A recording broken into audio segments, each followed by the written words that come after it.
You're in luck, because this video is going to show you how to find the time for language immersion and improve your overall productivity to reach your goal of language fluency. Hi guys, my name is Japanese and I'm here today with an awesome tutorial on how to find the time for language immersion. Language immersion has been proven as one of the best ways to learn a new language, but sometimes it can be difficult finding that extra time in your day. That's why I've compiled some tips from other successful learners who have mastered their target languages without too much effort. So if you want to reach the level where you can speak like a native or just progress faster, then keep watching. Firstly, set your goal as a priority. Focus on the most important tasks. When you think about how you want to live your life, what exactly comes to mind? Do you see yourself traveling the world, writing a book, building your own business, or even better, learning a new language to do all the previously mentioned things? However, you choose to live your life will most likely be determined by how you set your priorities. When you want to make changes in your life, it's important to know what's more valuable to you. Sometimes, though, it can be hard to figure this out when you're always in the fast lane and you start to lose focus on what you originally wanted in the first place.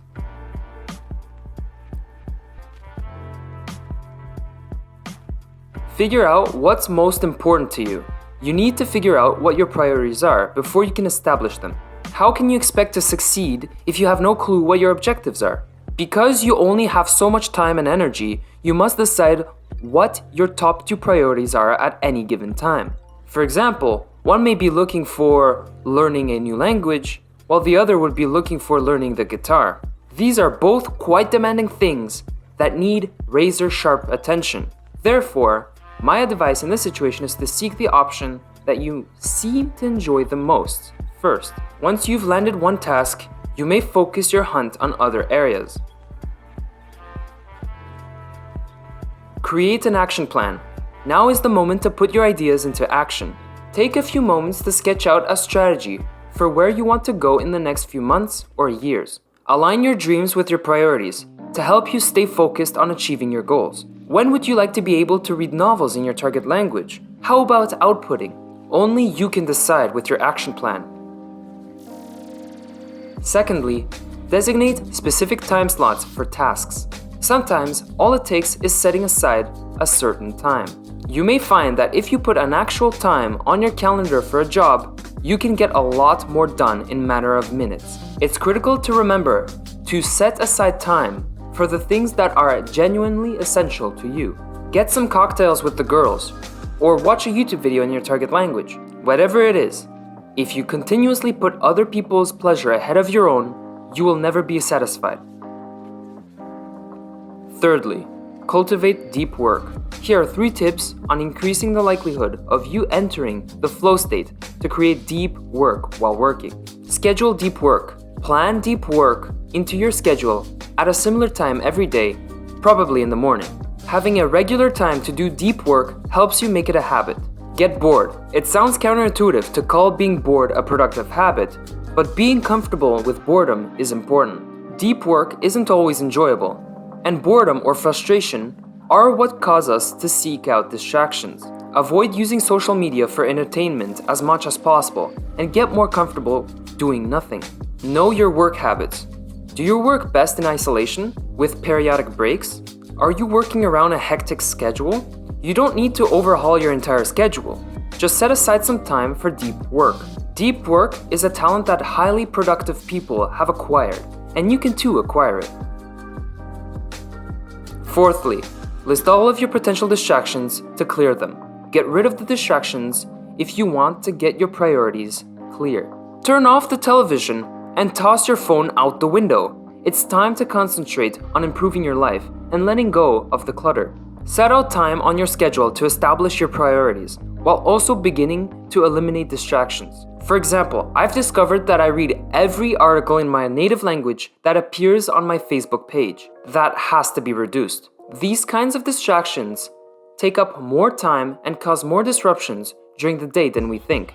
Start calling yourself out on these kinds of things so you can get rid of the clutter. If you have to, set a timer on social media. You'll be amazed at how much more time you find to devote to your priorities. Break tasks into smaller pieces. Take a step back and remember to breathe whenever you start to feel overwhelmed by your priorities. Making tasks smaller and easier to achieve will make it likelier that you will achieve them. To get your priorities right, you don't need to be Superman.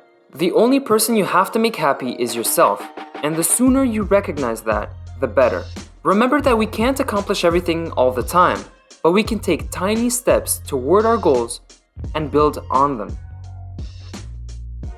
Make a to-do list. There is nothing more fulfilling to me than making a list. It's a wonderful method for me to figure out what I genuinely value so I can figure out what I need to do next. When we are overwhelmed, it can be difficult to determine our priorities, since everything appears to be equally essential. Making a list of everything in your thoughts is a wonderful way to keep your priorities clear. Simply write everything down. It starts to feel more doable until you see it in front of you. Then, on a scale of 1 to 10, assess the significance of each item. You will be able to identify which priorities should come first by doing so. Take time to reflect. This means scheduling an afternoon or a block of time where you turn off your phone, put pen to paper, and convince yourself that despite your busy schedule, this is a priority. Let's assume you work in a hazardous atmosphere. You aren't making as much progress as you'd want. Examine your life and determine what adjustments need to be made. If you feel like you have no time to do this, then honestly, that's even more of a reason for you to reflect. Check this video. Do you do too many Anki reviews than it is comfortable? That video will explain the steps that need to be taken to declutter your deck and to further study your language efficiently. Please don't forget to like and subscribe for more similar future content.